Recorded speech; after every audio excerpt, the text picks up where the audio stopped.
अफ़सोसनाक ख़बर मां मुरीद शाख में घर जी बिजली ठाहींदे करंट लॻण सबबि 14 वरियनि जो नौजवान फ़ौत थी वियो।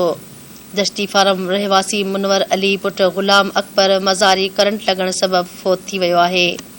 वारसनि ॿुधायो त संदो नौजवान घर में पाणीअ वारी मोटर ठाहे रहियो हुयो त खेसि करंट लॻो, जंहिं सबबि हू फ़ौत थी वियो आहे। अहिड़े वाक़े बाद फ़ौती जो लाश घर पहुचण ते कोहराम मची वियो।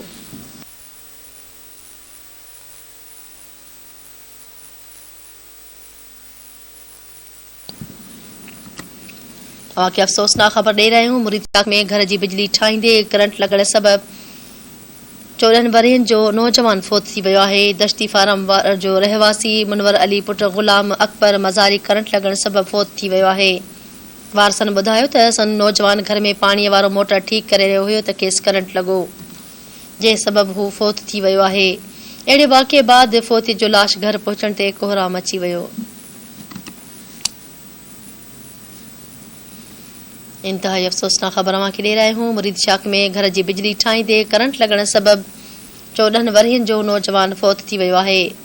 दश्ती फार्म जो रहवासी मुनवर अली पुट ग़ुलाम अकबर मज़ारी करंट लॻण सबबि फ़ौत थियो आहे।